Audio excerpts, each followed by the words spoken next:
Our next session is called Using SAUPs to Strengthen Internal Controls, and our presenter is Mr. Barry Kelly.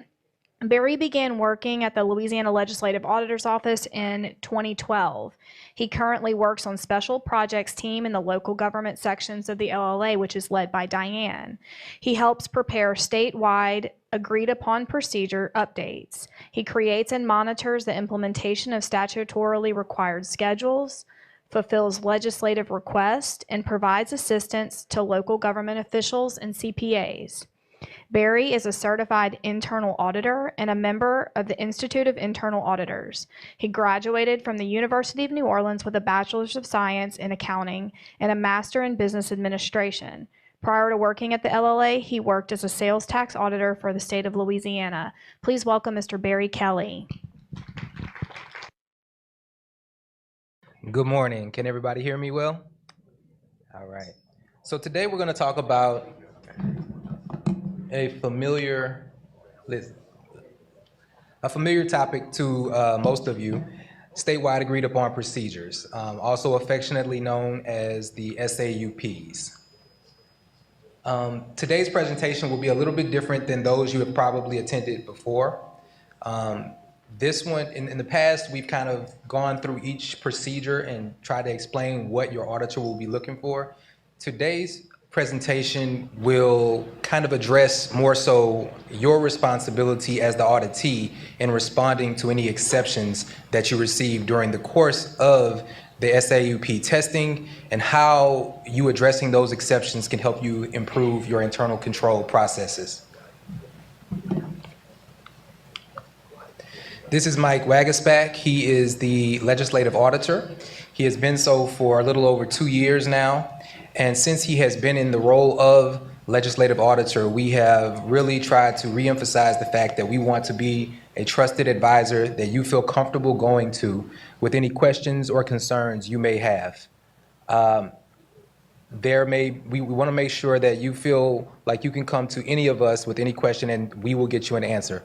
My contact information will be at the end of this presentation, and you can contact me with any question you have. I may not have the answer you're looking for, but I can try to get you to get you in contact with the person within our office who can get you an answer.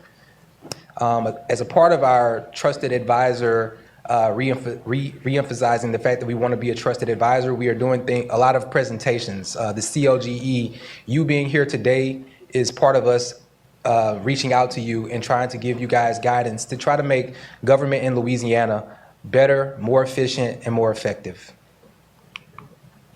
So, statewide agreed upon procedures.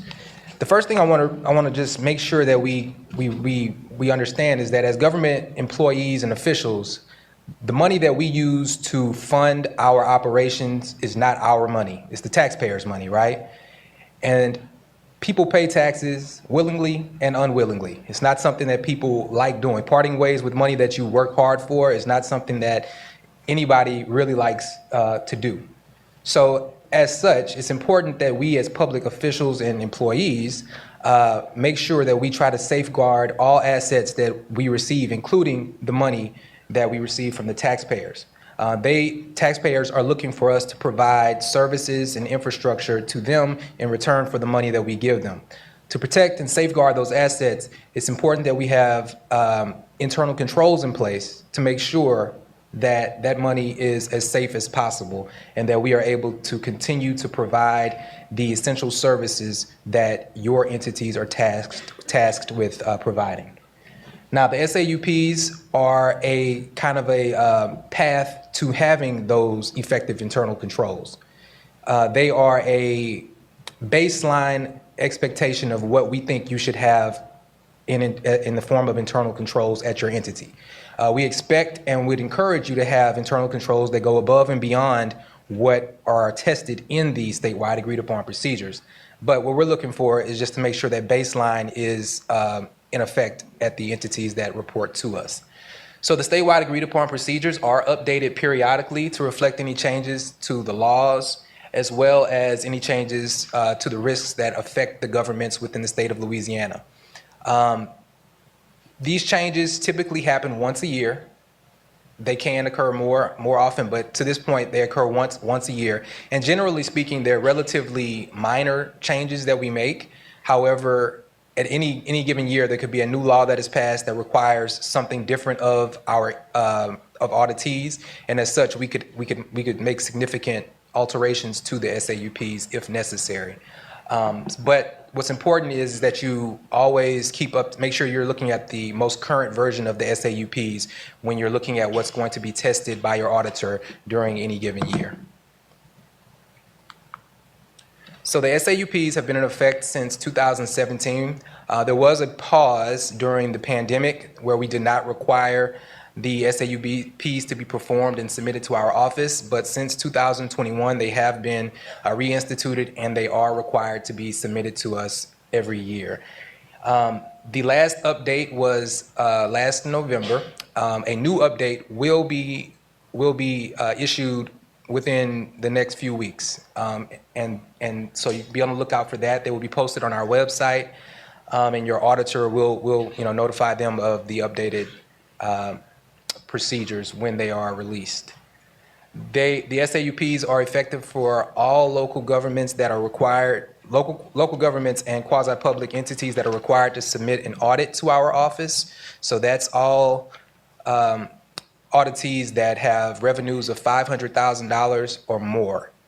And so if you are an entity that provides our office with a sworn financial statements compilation or a review attestation report, you do not have to have the SAUPs performed. But if you have an audit, it is required to be performed and submitted to our office. They are performed under the AICPA attest standards by the same CPA firm that performs your audit. Your auditor will complete two different reports. You'll have the audit report and the SAUP report, but they will be submitted to our office as a single PDF file. So if you look on our website after it's submitted, you will see just one file. The SAUPs are contained with your audit.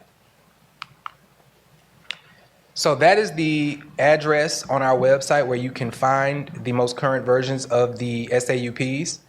Right now, if you go on there, year 4 and 5 are currently on the website. Once we upload the most recent version, year 4 will no longer be available on the website. So you'll have years 5 and version 6. We're going to change the names to version 5 and version 6, and I'll tell you why in a little bit. But version 5 and version 6 will be on the website once we upload the newer version. If you need the versions 1 through 4, those procedures, you can contact me, and I can provide you with those. I do have those available. They just won't be on our website. Management must provide a written response. So if you receive any exceptions in your SAUPs, we want management to provide a written response as to how they plan on correcting that exception. Now, if management refuses or declines to provide a response, your auditor will include in the report a statement that says that management declined to provide a response. Only those SAUP exceptions that rise to the level of a significant deficiency or a material weakness will be included in your audit as a finding. That is going to be up to your auditor's professional judgment as to whether or not an exception rises to those levels. I will tell you, generally speaking, they don't. Usually the SAUP exceptions kind of stand alone from the findings in the audit. However, there are occasions where there is something that is discovered during SAUP testing that signifies a significant problem within an entity, and in those cases, your auditor will include those in your audit as a finding. I received a question regarding this last bullet point quite often about whether or not the policy we had years ago about the fact that if you had a year category that was tested in 1 year and there were no exceptions, in the past we said that that area did not need to be tested in the subsequent year. And I received questions pretty often about if that's still the case. It is not the case. Since 2021, every procedure is performed every year. So there's no longer that period where you can not perform it because you did not have an exception. So I want to make everyone aware of that. So what's new? So November of 2022, we really improved the look and the functionality of the statewide agreed upon procedures. If you ever had looked at the first few years, the procedures in the first few years, it was just a Word document. It was relatively difficult to navigate if you were looking for anything in the instructions. And so we've added hyperlinks and we've added subcategories. So if you're a quasi-public entity and you're looking for information related to the SAUPs in the instructions, you can now look at the table of contents, select quasi-public, and it'll take you to those areas. So we also explain like the different types of agreed upon procedures that are provided to our office and how these are different. There's just a lot of good information in those instructions. And I really think that the functionality is gonna be something that you guys really appreciate. And it's prettier. It has our new branding on it. It's just a really nice document. So check it out if you have not. Also, starting March 1st of this year, 2023, your auditors, I don't know how many of you are familiar with the process in which your auditor submits their reports to us, but they submit a PDF document containing all of the audit reports, SAUP reports, through a web portal on our website. Now we are, well, in the course of submitting those files to us, there are a number of questions that your auditor is required to answer. And now we've added some additional questions that they have to answer related to the SAUPs. So now for each category of SAUP, which there are 14, your auditor has to indicate yes, no, or not applicable for each category of SAUP. And what they're indicating is yes, there was an exception, no, there wasn't an exception, or that area wasn't tested for whatever reason. The only area in which they do not have to indicate yes or no is in the information technology, disaster recovery, and business continuity procedure. And the reason that they do not have to answer that question is because we do not require them to even indicate in the report whether there were exceptions or not. In the report, we ask that in that area, they just say, we performed the testing and we discussed the results with our auditee. And the reason that we have them do that is because we do not want to alert any bad guys to any holes in your cybersecurity that they can take advantage of. So we ask them not to put it in the report, and as such, they don't have to indicate it when they answer these questions in the web portal. Now, you may ask why we are asking your CPAs to answer those questions in the web portal, and I'll tell you why. The reason we want to be able to look at the data and see which areas of the AUPs seem to be a problem for all entities. There may be an area that we can look at and say, it seems that everybody who has the SAUPs, there seems to be like an area that seems to be a problem. If that's the case, when we do CLGE or when we do put together resources, maybe we can address the problems that seem to be plaguing the entities throughout the state to help them address those issues that they have a problem resolving in those SAUP areas. Also, it will allow us to look from year to year to see particular entities that are having a problem solving or resolving any SAUP exceptions in a particular area. Maybe we need to reach out to them and see if there's anything that we can do to help them resolve it. We have an advisory section of our office who's very knowledgeable and can provide assistance to those individuals or entities that may be having difficulty. Maybe we need to put together some documentation or resources on our website to help the different entities solve those types of issues. So we really think that by collecting this data in a few years, we'll really be able to pinpoint different areas where we can spend our time assisting you guys and helping to improve, to get rid of these exceptions and improve your internal controls. Another big change that is coming, so the version 6 that will be uploaded on our website in the coming weeks, we are no longer going to say that they're applicable to those with the fiscal year end of 12/31. we're now going to say they're applicable to those entities with a January 1, whose fiscal years begin on or after January 1, 2023.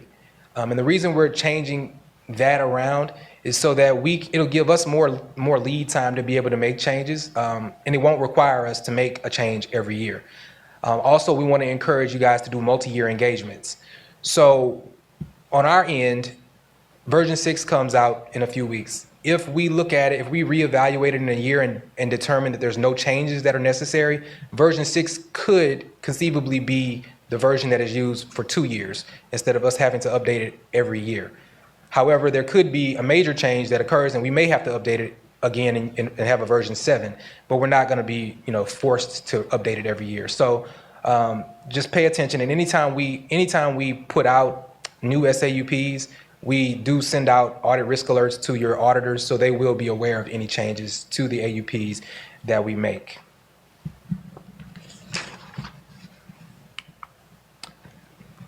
All right, so what else is new? So the number 13, the IT disaster recovery and business continuity procedure, we have added a procedure to a step to that procedure that will require your auditor to test for compliance with RS 421267, which requires cybersecurity training for your employees and officials.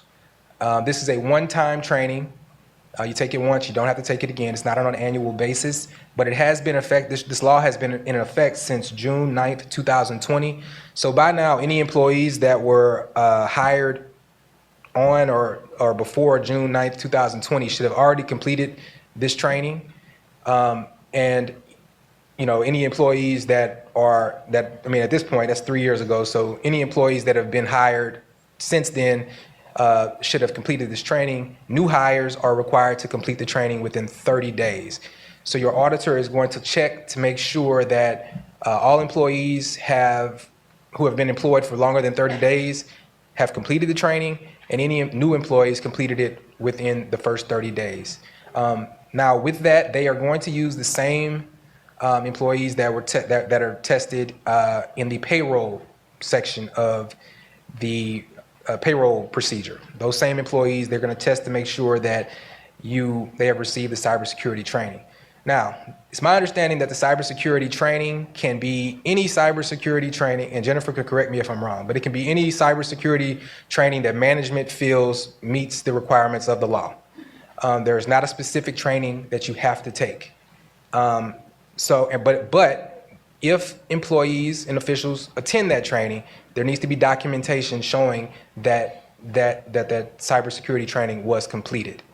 Now, the law required the Department of Civil Service to develop a cybersecurity training course and make it available to all local governments, and it is available.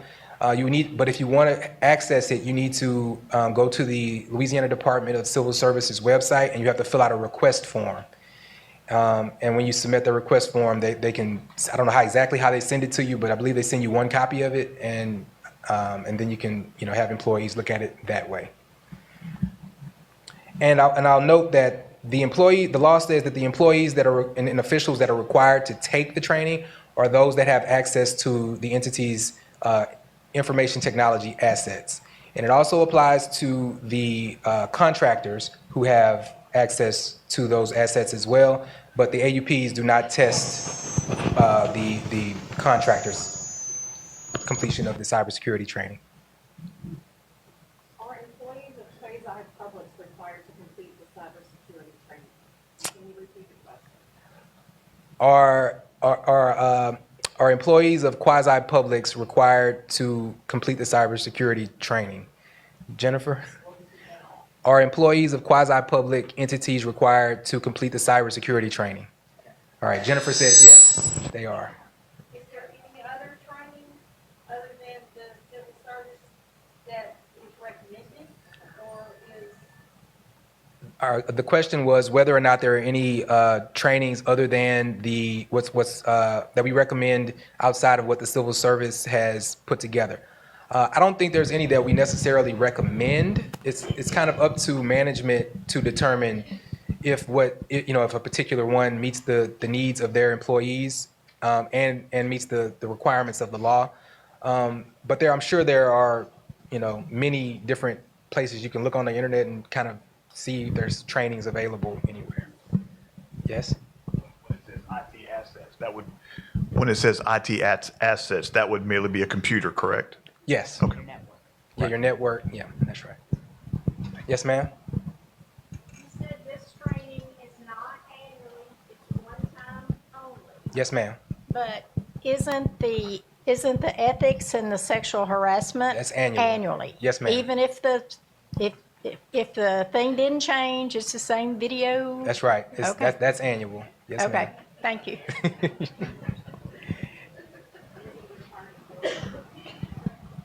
The question is whether or not the cybersecurity training is applicable to board members.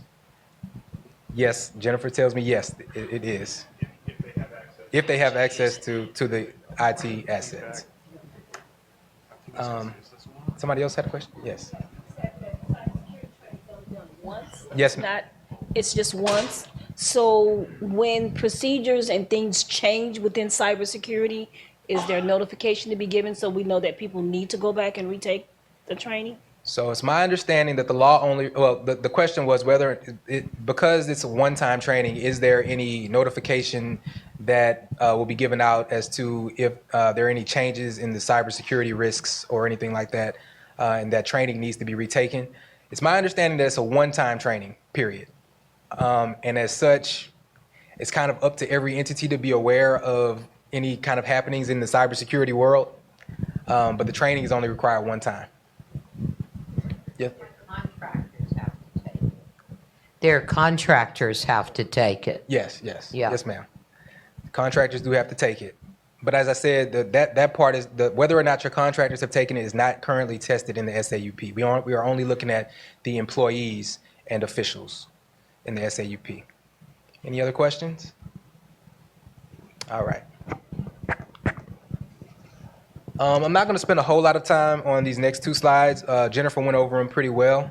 But we did want to mention the changes to the open meetings law because we're not currently including them in our SAUPs, but it is possible that in future iterations of the AUPs that you could see testing of compliance with this law in those AUPs, okay? So these are your 14 categories of SAUPs.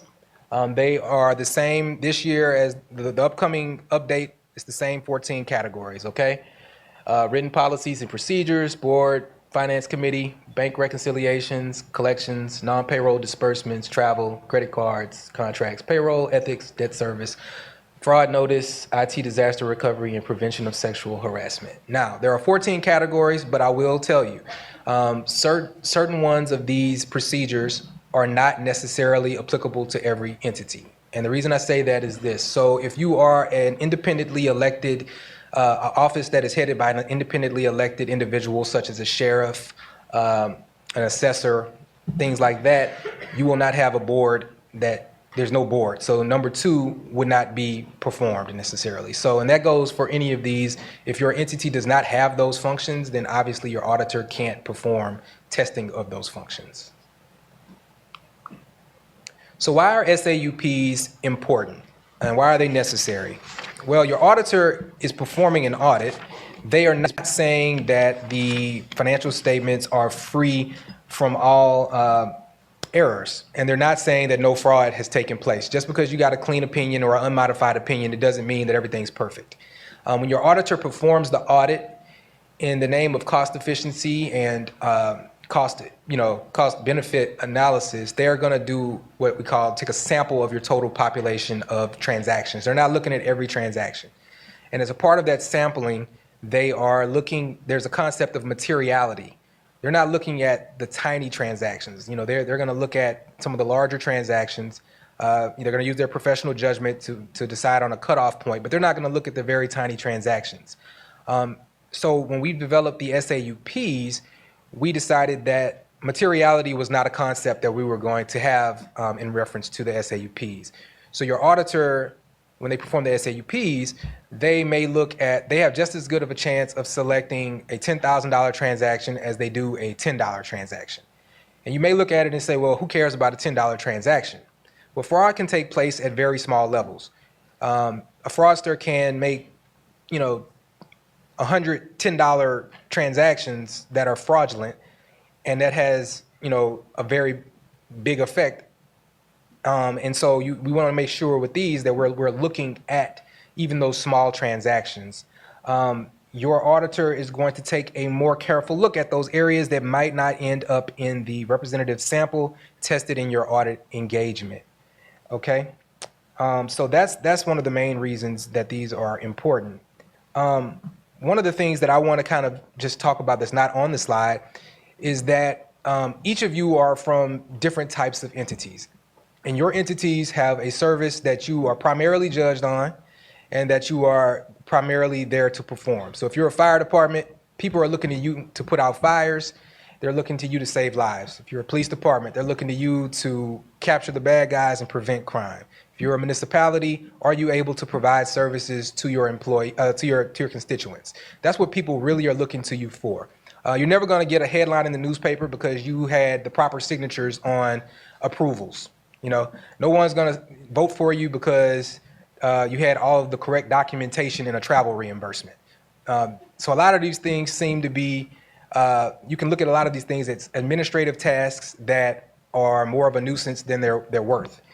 But I would encourage you to look at each one of these areas as just as important as the primary function of your entity.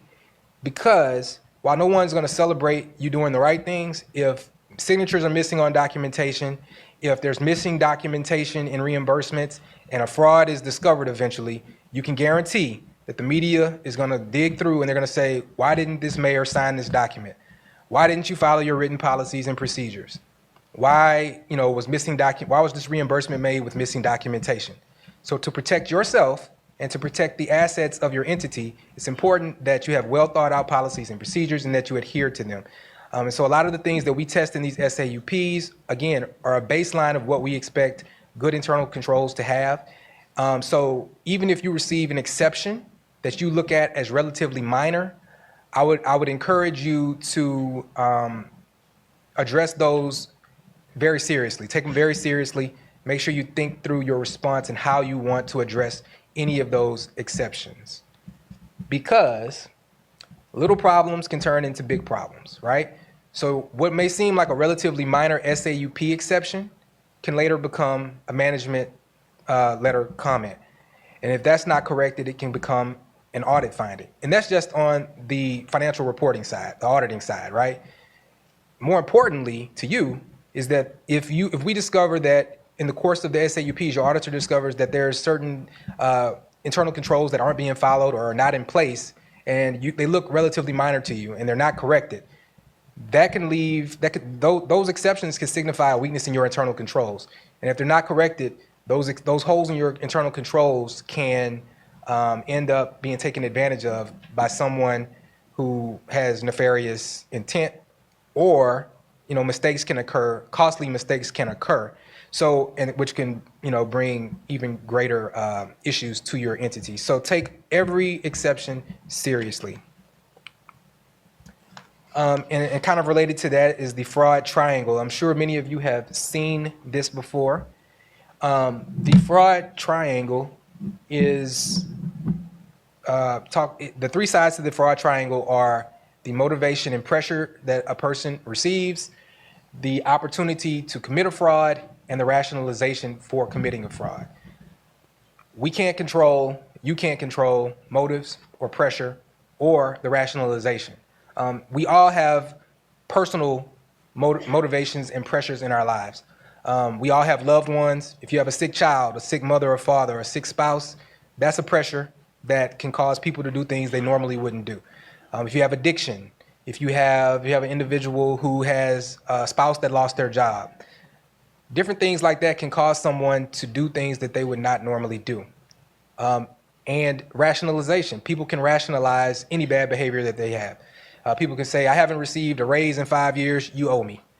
They could say, my manager takes all the credit for the work that I perform. They owe me. They could say, you know, I'm just borrowing this money. I'll pay them back. You can rationalize. They can rationalize any of that type of behavior, and you can't control any of your employees' motives or their rationales. You can't control any of that. But what you can control is the opportunity for someone to to steal that money or to take an asset or to misuse public funds. And the way that you do that is by making sure that you have adequate internal controls in place.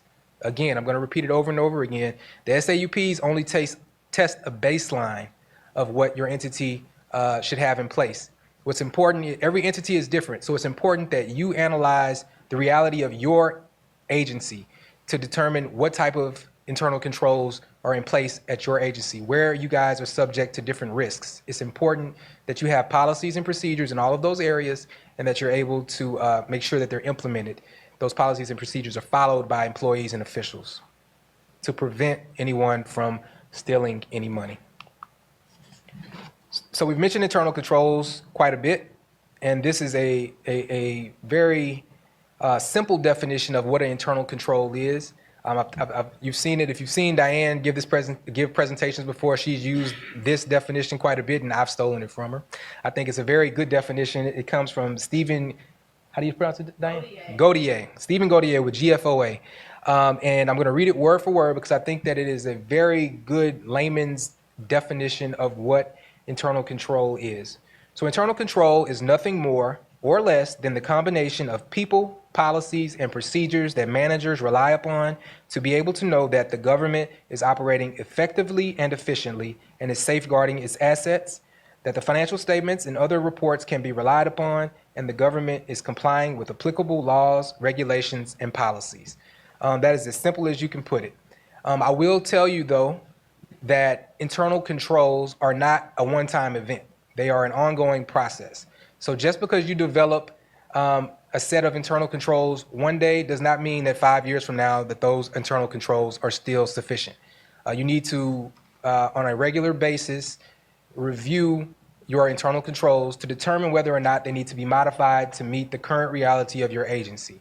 So it's an ongoing process, and you should involve different people throughout your entity, different departments, different staff levels to determine, because it's a top-down process. You know, every individual within an entity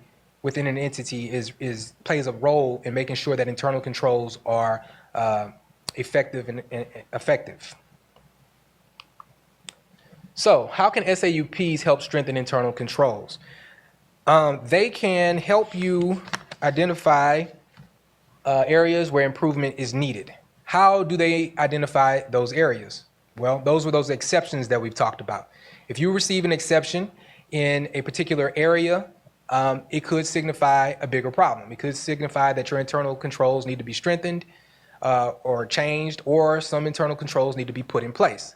Now, just because you receive an exception does not necessarily mean you need to rehaul your entire internal control process. It could be a one-off, right? It could be just somebody overlooked something and it got past you. But what's important to do is when you receive that exception, it's important that you take it seriously, you review the exception, what was tested, and determine why the exception occurred. And when you do your investigation, you'll or look into it, you'll determine whether or not it was just a human error or whether or not it was indicative of a bigger problem.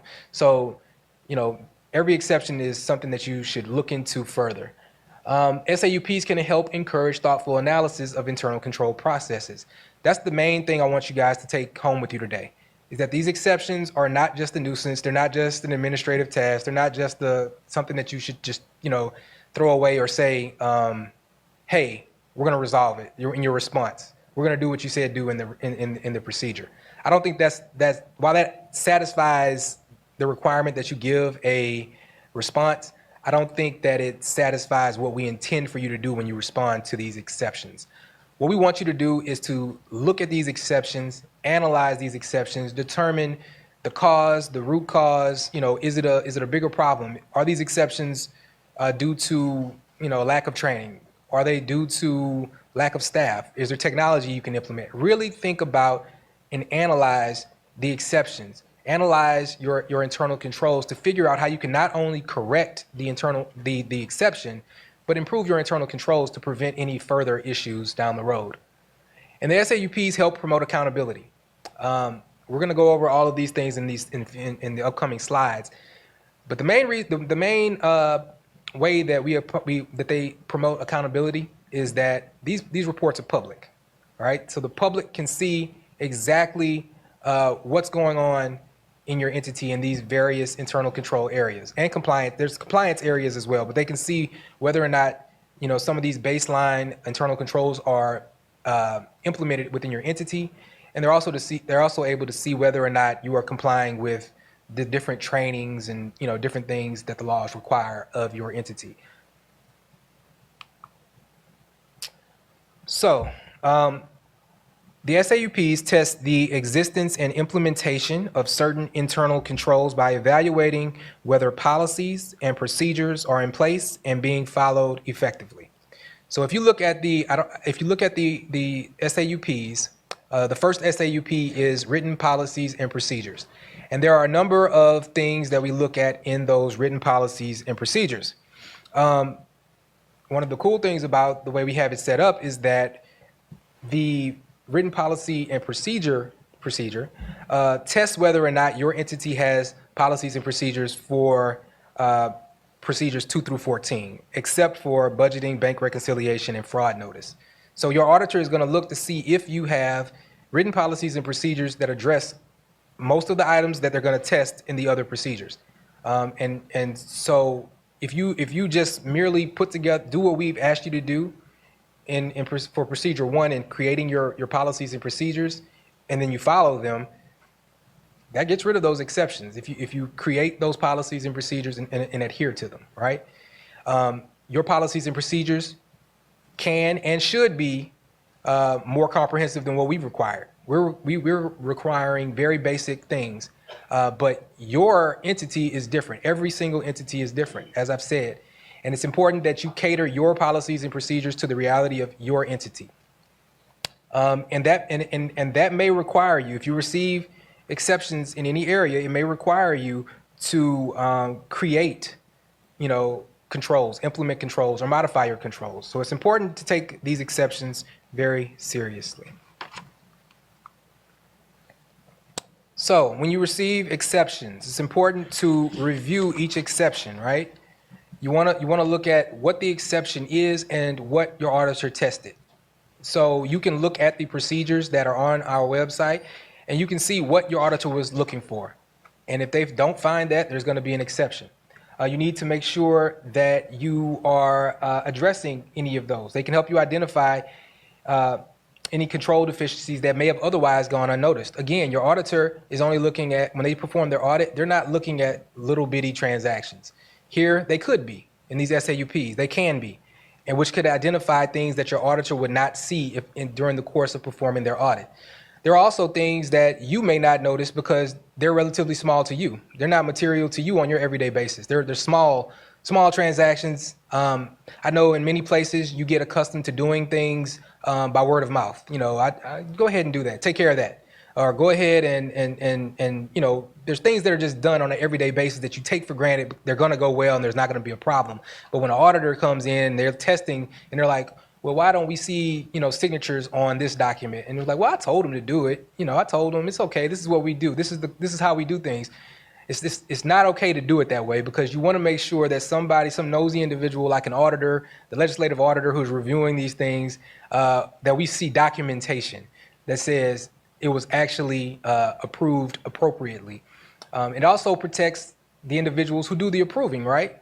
Because if your name is on something, we can say you've actually looked at it and it was something that you thought it went through the proper approval process. And so it's important that you take each exception seriously, and you need to come up with a comprehensive plan to solve them. Now, I know many times this is, semi-related to the SAUPs, but in audits, when we look at the responses in audits, a lot of times we'll see, I agree, we're going to do what the auditor said. The auditor in an audit, they give you a recommendation. And a lot of times we'll see something that says, we agree with the auditor, we're going to do what they said. Now, in the SAUPs, your auditor doesn't give you a recommendation, but a lot of times we see similar things. Yeah, we're going to go ahead and do what the procedure says we should do. Again, I don't think that that is good enough. I think there needs to be an analysis of why the exception occurred, whether or not you have those internal controls in place, and how you can improve upon those internal controls that you do have in place. So, exceptions may indicate that a control is missing, that it is not being implemented effectively, or is not being monitored effectively, which may require you to implement new controls, strengthen existing controls, or improve the monitoring of your controls.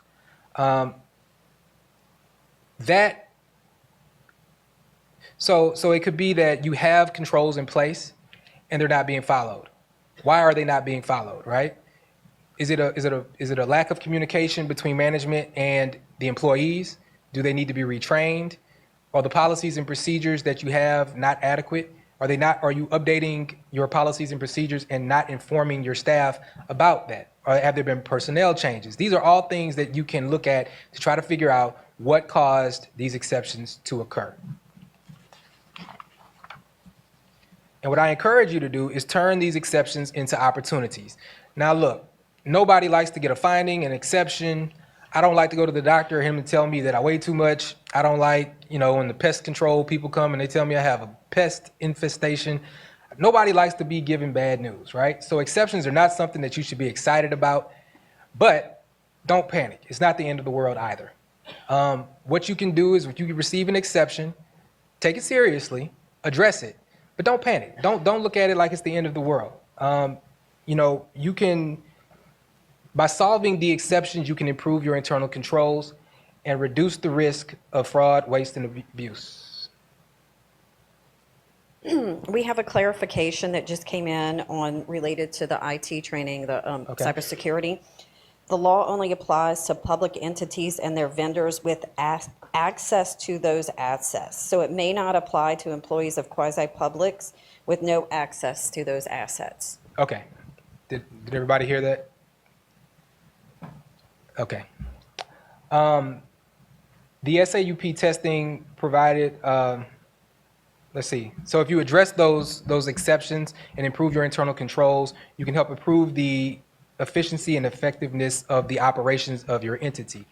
It also will help you comply with the laws and regulations. A lot of what we test in our AUPs are compliance with training requirements. And I'll tell you a tip for ensuring that you are complying with all of those training requirements. Our legal staff has put together a really useful document that goes over all of the different trainings that are required of various public officials and employees. And it's on, as Jennifer was telling you guys earlier, it's in the legal FAQ section, and it talks about all of the trainings. So that's a great document for you to access, to keep up with, so that you know exactly what your employees and officials should be training your employees and officials should be completing on an annual basis, or however often the law stipulates that it's required.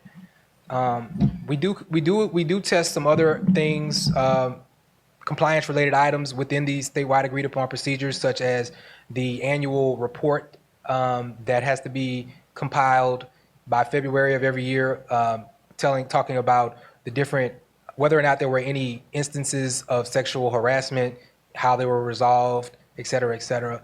There are compliance with the debt debt service, going to the bond commission for approval for any debt. These are the types of things that we test on the compliance side. And so by these SAUPs being performed, they are a good check on whether or not your entity is complying with those laws. And so it, kind of makes sure that you are staying on top of it as well. And also these SAUPs, if you address these exceptions, it shows that you are a good steward of public funds. Mistakes happen, things go unnoticed. Nobody's perfect. There are no perfect individuals in the world. And so if mistakes happen and an exception is noted, it's not the end of the world, but your commitment to correcting that exception and fixing that and preventing it from occurring again shows that you are committed to being a good public steward of taxpayers' funds. And I think that anyone That's the most that any constituent or taxpayer can ask of anybody, is that you are committed to correcting any errors that may occur. So, respond to exceptions with thoughtful analysis. Thoughtful analysis involves considering all of the relevant factors when responding to exceptions. So, what are some relevant factors that you could think about when you're trying to put together your response? It could be what's the nature of the exception? Is it a payroll exception that's isolated to the payroll department? Is it an exception in the written policies and procedures because you have failed to adopt or draft policies and procedures? Is it, non-compliance with some training? Did just one individual slip under the radar, or do you have, multiple individuals who have not completed this training for whatever reason? Does someone need to be put in charge of ensuring that all employees have taken their training as required? There's various things that you can look at when you receive these exceptions. You really want to dig deep and figure out exactly what caused it. Is it a pervasive problem throughout the agency, or is it something that's isolated to one department or one employee, or was it something that was just an oversight? When you respond to the exceptions, the entity should gather all relevant information. This may include reviewing the SAUP report, interviewing your employees, and examining supporting documentation. You may need to look at the information that your auditor looked at to determine, exactly what it is that they found. You may need to talk to employees that directly are that are responsible for whatever the exception was that was found. You may need to talk to those employees to determine whether it was lack of knowledge, whether it was an oversight, whether there was something that occurred, was someone sick that day. There's various things that can be looked at to determine whether or not it was an intentional thing, whether it was an oversight, whether it was lack of controls. That's what you're really digging for. Identify and assess the risks associated with the exception. Is this a relatively minor exception? And the reason I'm talking about that is because there may be multiple exceptions in your report. And some of those exceptions could have a much more material effect on your entity if not corrected, while some are relatively minor. And that'll help you prioritize which ones you solve first. I would suggest you solve the major ones first and move down the list. And that way you're able to take care of everything, but take care of those that could have a much more harmful impact on your entity.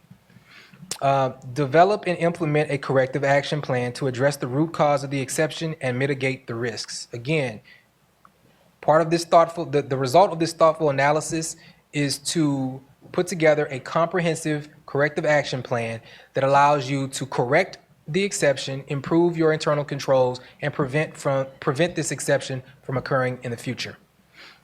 And you want to monitor the implementation of the corrective action plan to ensure its effectiveness.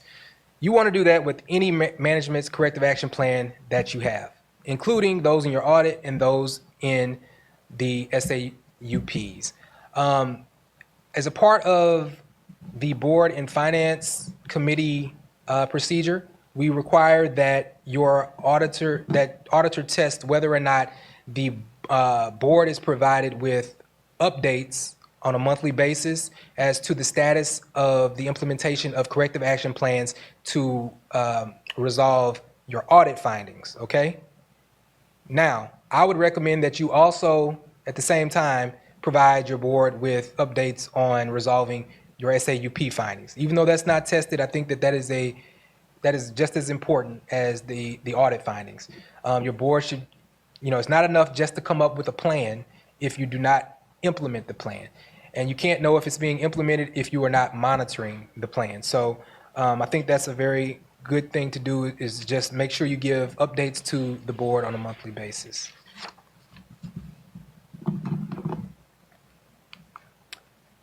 So you want to identify the exceptions. Carefully review the SAUP report and identify all exceptions. You can discuss the exceptions with your auditor. If you disagree with it, you can talk with your auditor before it's before your report is sent to us and finalized. But you want to look at exactly what it is your auditor, the test they performed, and the results of it, so you know exactly what it is that you need to fix. You want to identify the specific procedures that were performed and the results of those procedures, discuss with your auditor, and identify the specific areas of the entity's financial reporting or internal controls that are affected by the exceptions. Again, it could be your payroll department. It could be your purchasing department. It could be with the compliance side, as far as testing, that could be your HR department. There are, each area will allow you to pinpoint exactly where you need to focus your attention if you receive exceptions in one of those areas. You want to assess the exceptions. Again, you're assessing the severity of what each exception is. Consider the following factors: the potential impact of the exception on the accuracy and completeness of the financial statements. That's what I said. That's what I mentioned a little bit earlier. Some areas are going to have more of a potential effect on your financial statements. Others won't. So one of the ones that are tested, one of the compliance areas that's tested, is whether or not you have a fraud notice posted at your entity. Well, that's unlikely to have a huge impact on your financial statements, but it's very important that you do it, right? And it's relatively easy to resolve because we have the notice is on our website. You can go to our website and download the notice that you need to put on your website and that you can put on your the wall at your office. But that's a relatively minor one. It needs to be resolved, but you may want to focus your attention on the fact that credit cards are not being approved properly, or that someone is misspending public, funds, or there's not proper documentation. These are things you want to focus on first when you're addressing your exceptions, so you know how to prioritize your manpower and your resources. You want to look at whether or not the exception may indicate a weakness in internal controls that could create an opportunity for fraud. That's related the same way. So like if you notice that there are multiple small credit card purchases that are, included on your credit card statement, and the credit card statement is being approved, but those small purchases don't have the proper documentation, such as original receipts or proper public business, the business purpose stated on the document that's purchased. These seem relatively small, but it could be indicative. It could be a place where someone could take advantage of that hole in your internal controls, or the fact that management may overlook those areas to take advantage and make small purchases that are not actually serving a business purpose. You want to assess the exceptions because they have the potential to indicate that non-compliance with legal requirements, as we stated. You want to look to whether or not the exception is indicative of a broader problem. Again, that goes back to the idea that it could be a one-off human error, oversight, or it could be a potential that it's a more pervasive issue.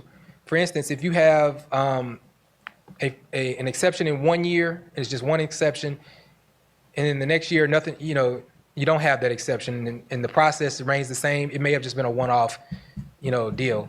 But if you notice that year after year after year, it's the same exception, this department is not changing, correcting the exception or improving its internal controls, it's the same employees in place, that could be indicative that there is a bigger problem than what you may have originally thought.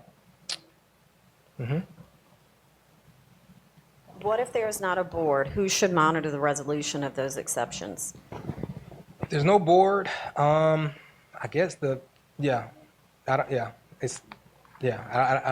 exactly. The question was, if there's no board, who should monitor the exceptions? I would guess it's if it's an independently elected official, that person that's in charge of that entity would be the person who would want to have be updated on the progress made when the implementation of the corrective action plan.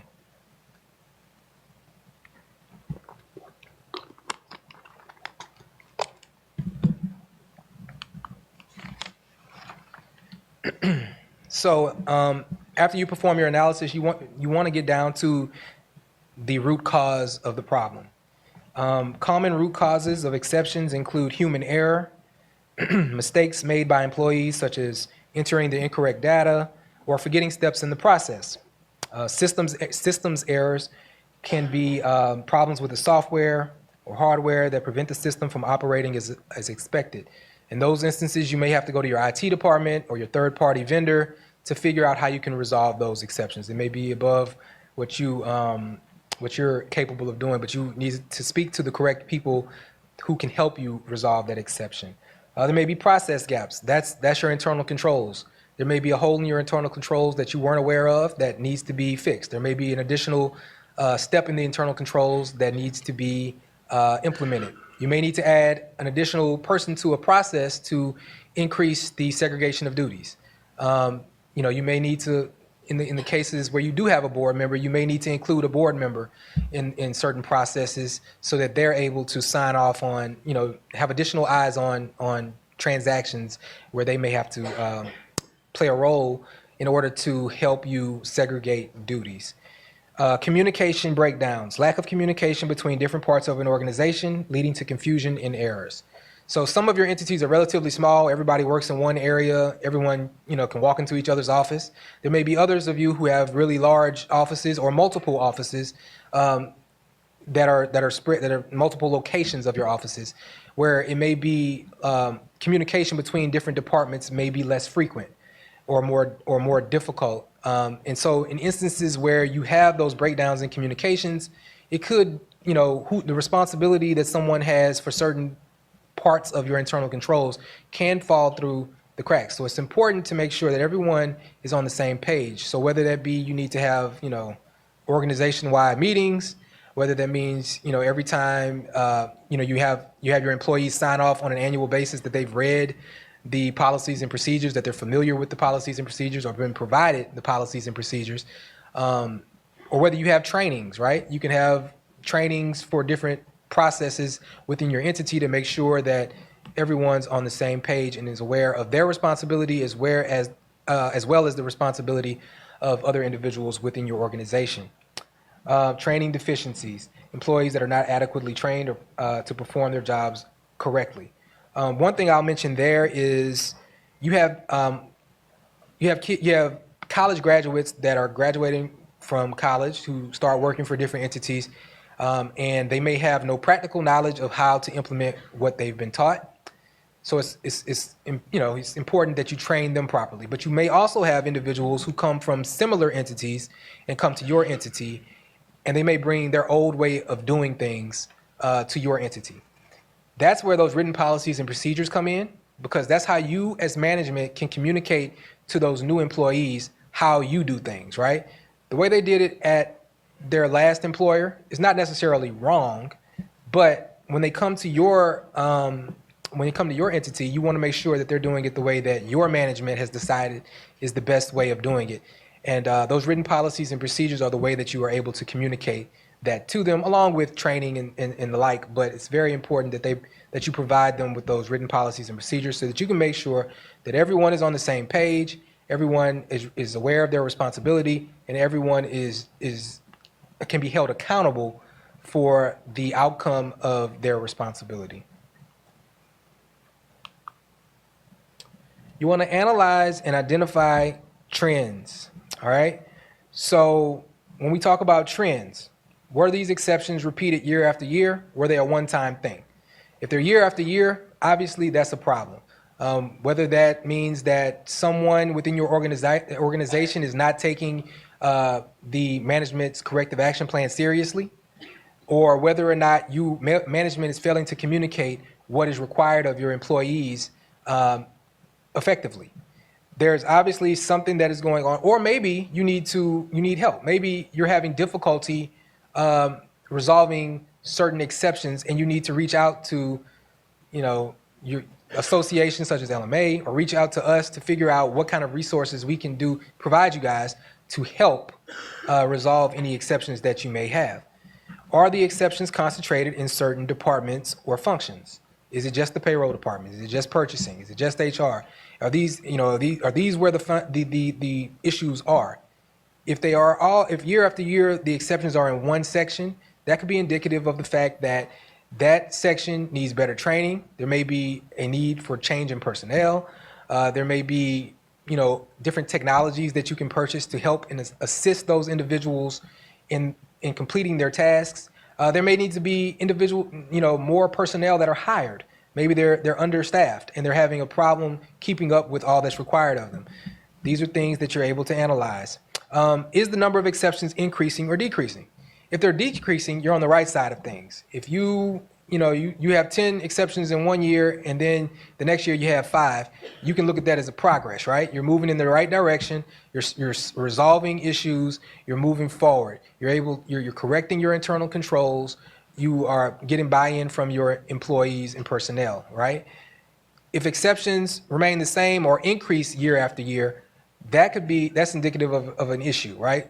Somebody's not doing something or unable to do something, not following management's recommendations. Management's not, overseeing what needs to be done to correct the exceptions. So it's very important that you analyze these trends just to see what kind of progress you're making year over year. So legal and regulatory compliance. If exceptions are due to non-compliance with legal requirements, the applicable laws should be researched. So if you're unfamiliar with one of the laws that we're testing in the SAUPs, you need to become familiar with it, because everything that we test in the AUPs are requirements that you have to follow, right? And if you fail to adhere to those laws, there will be an exception, and it could mean that you're not aware of the law, or that you're not, following it because you have not adopted whatever rules or regulations the law requires of you. So every year, as Jennifer was telling you, every year there's new laws. New laws pop up, and it's hard to keep track of all the new requirements that are imposed upon you. But it's important that you do keep up with them. As Jennifer said, our legal staff, they do a great job updating the FAQs, putting out information that is very useful to anyone who may need it. Any entity that need it, you can go to our FAQs. I go to our FAQs all the time.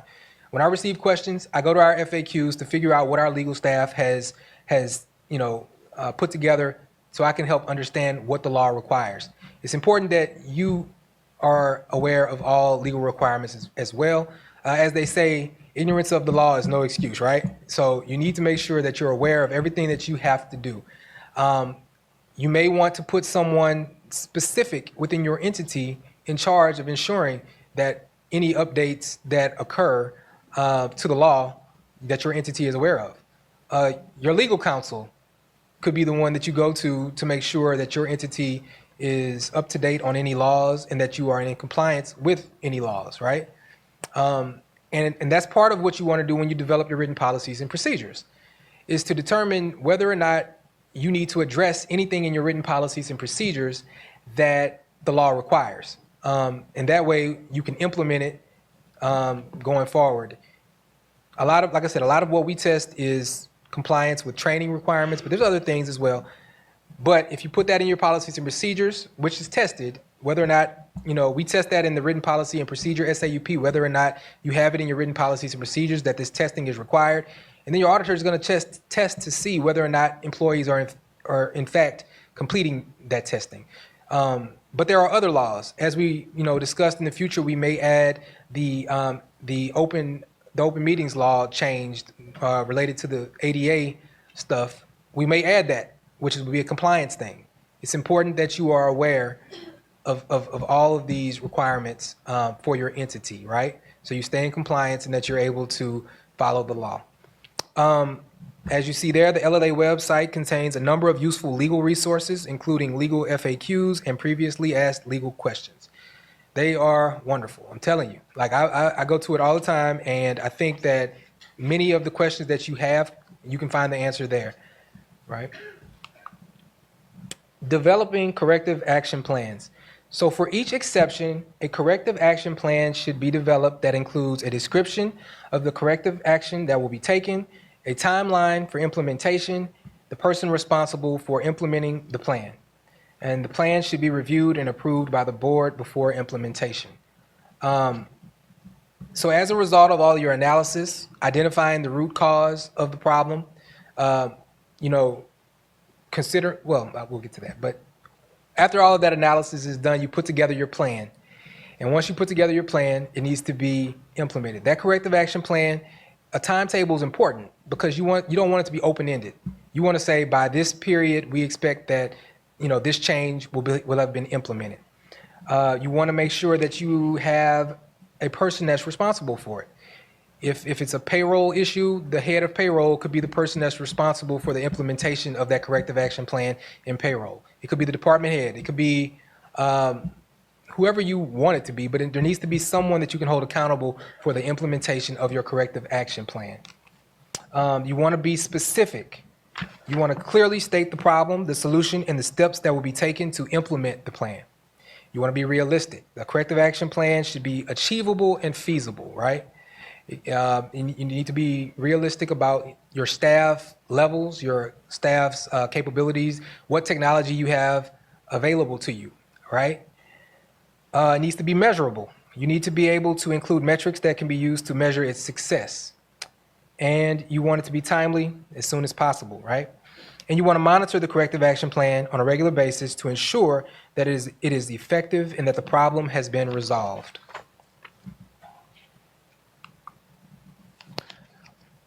When you put together your corrective action plan and when you put together your internal controls, these are two resources that you can use to determine what types of internal controls your entity needs, and what types of and what best practices indicate are useful for entities of your type, right?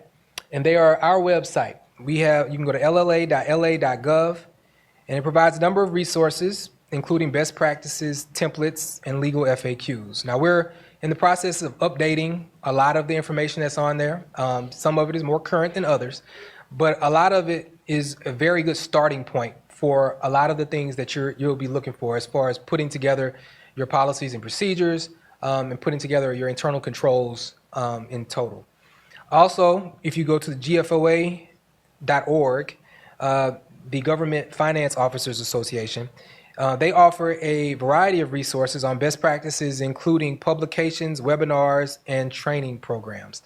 A lot of really good information on their website. I've been on it recently, and they have best practices related to pretty much any area of your operations that you can think of, and they're very current. They're kind of on the cutting edge of what is emerging within the different areas of operations.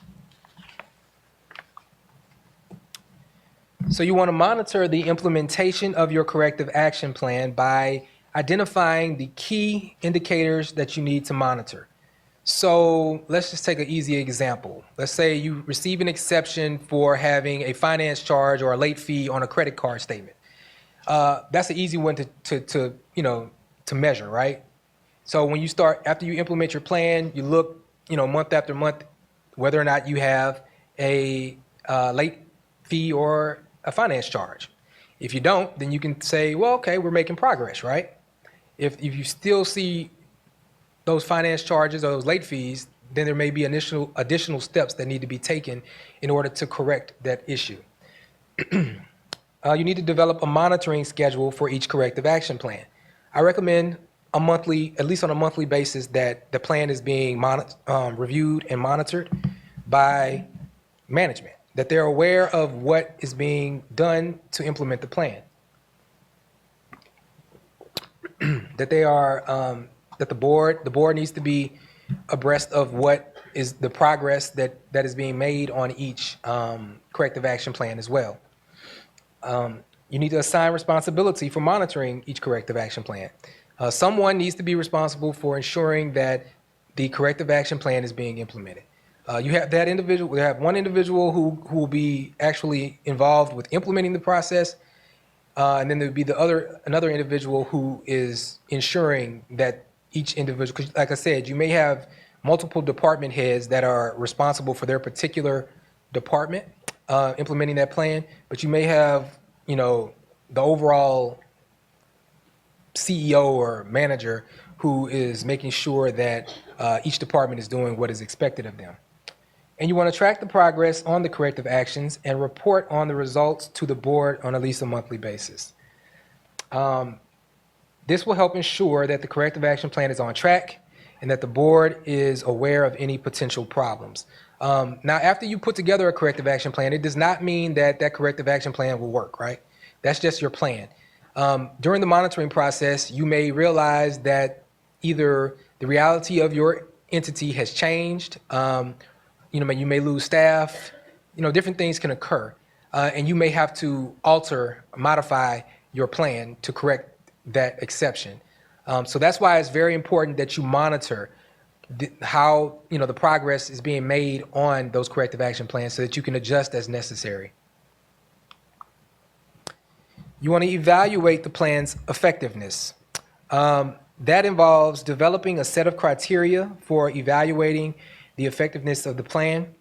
It needs to be specific, measurable, achievable, relevant, and time-bound.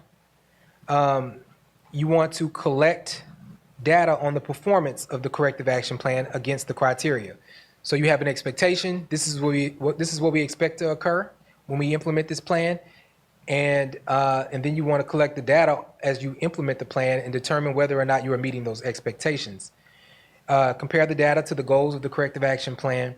Identify any areas where the corrective action plan is not effective. Again, that's what we were talking about a second ago. If you notice that an area of the corrective action plan is not working or is not effective, you may need to alter the corrective action plan in order to make it effective. And you need to make necessary adjustments to the corrective action plan as necessary. Now we get to the accountability portion of what the SAUPs do for you, right? Accountability is essential for ensuring that public entities are using taxpayer money wisely and efficiently. The SAUPs promote accountability by making the reports public. These reports are out there for anybody who's interested to see. That being said, members of the public, members of the media can go to our website and they can look at it and they can see whether or not you have repeat findings year after year after year after year.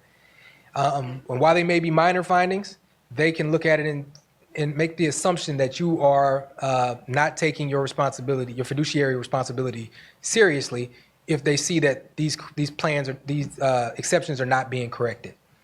Also, on the other end, if individuals look at these reports and they see that exceptions are being corrected, they may assume that you are taking your responsibility seriously.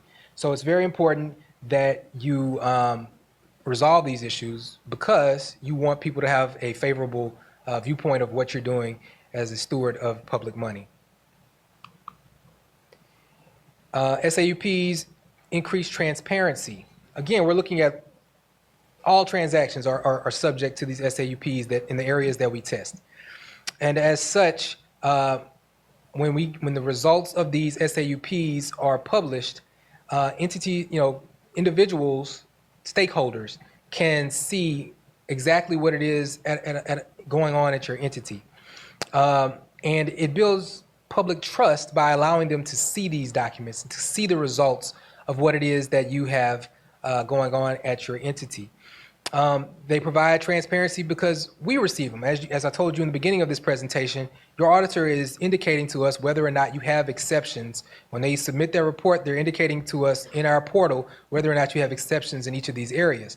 So we're going to use that data to be able to analyze exactly what's going on at different entities across the state. Members of the public can do the same thing. They can compare data one year to the next. They help identify whether entities are complying with or violating certain applicable laws and regulations. The ones that are tested, we're testing for compliance. Are you complying with the law? And while you may not look at some of these as like super serious, every law is important to follow. And you want to make sure that you are in compliance with every single law that you are required to follow, including those that seem minor to you, may seem minor to you, such as posting the fraud notice or requiring your employees to get the training that is necessary. Again, they're available to the public, which enables them to be reviewed by taxpayers, elected officials, media outlets, and other stakeholders. As I said in the beginning of this, you're not gonna get a whole lot of pats on the back for doing exactly what is required of you in this arena. But if anything ever goes wrong and you did not have strong internal controls in place, or you did not adhere to your internal controls, or you fail to correct the exceptions that were found in the SAUPs, that could be ammunition for political opponents. That could be something that the media harps on if something is found to be awry at your entity. So making sure that everything is your T's are crossed and your I's are dotted is very important, and that's what these SAUPs help you do. And the transparency, the SAUPs allow the public to see what entities are committed to addressing the exceptions and which entities are not. Now, beyond the SAUPs, I want to give you a couple of tips on how you can improve your internal controls beyond what's tested in the AUPs, right? Because as I said several times, the SAUPs are just a baseline. They're testing a baseline of what we expect entities to have throughout the state as far as internal controls. Your entity can perform regular self-assessments of internal controls beyond what's tested in the SAUPs. So currently, there's no SAUP that tests, for example, capital assets, right? That does not mean that you should not have a policy on capital assets. That does not mean you should not have internal controls in place to protect your capital assets. You need to go above and beyond. Determine what it is that your entity is actually, the function of your entity, the operations of your entity, and determine the areas that are risky. And put internal controls in place, starting with written policies and procedures, well thought out policies and procedures based on best practices, right? Implement them so that you can protect your entity and safeguard the assets that the public is entrusting you with. Implement additional internal controls that are not specifically tested in the SAUPs. This could include controls such as more frequent reconciliations of financial accounts, more rigorous review and approval of processes for transactions, more robust segregation of duties, increased use of technology to automate and streamline processes.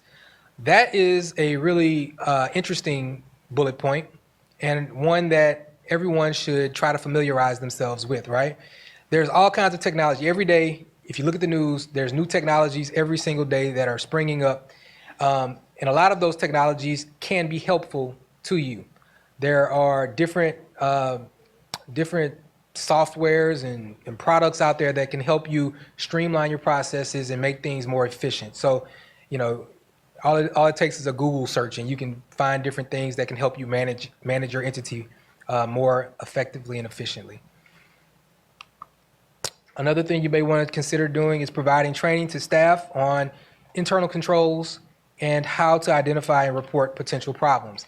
Your employees may not be familiar with what an internal control is, and you can give them that definition that I gave you earlier, but you may have to break it down even further and explain to them that, an internal control is like locking your door to your house at night, right? You want to protect what's inside of that house, what's valuable to you. You lock your car when you leave it out in the parking lot. You do different things to protect your assets, and that's all internal controls are. On the business side, you're trying to protect those assets. You're putting policies in place to make sure. Some of them are physical controls. Some of them are more process related and involve individuals. But they're all, at the end of the day, they're all there to protect the assets that an entity is tasked with protecting. And you want to create a culture of accountability and transparency. This is tone at the top. There are really two ways that management communicates to its employees. One is through your written policies and procedures. You allow people to know what's expected of them, and then the tone at the top. If your employees realize that the bosses take certain things seriously, they're more likely to take it seriously as well. If they realize that these exceptions are serious to management, and that management is going to research the cause of each of these, and that they're going to work to correct these exceptions, then your employees are more likely to try to adhere to whatever policies and procedures you have in place, and to ensure that these exceptions do not occur in the first place. And that is all I have. If you have any questions, please feel free to ask.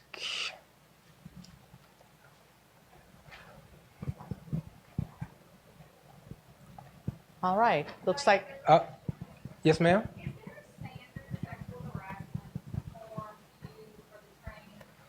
I believe well, for the training, Repeat the question, Barry.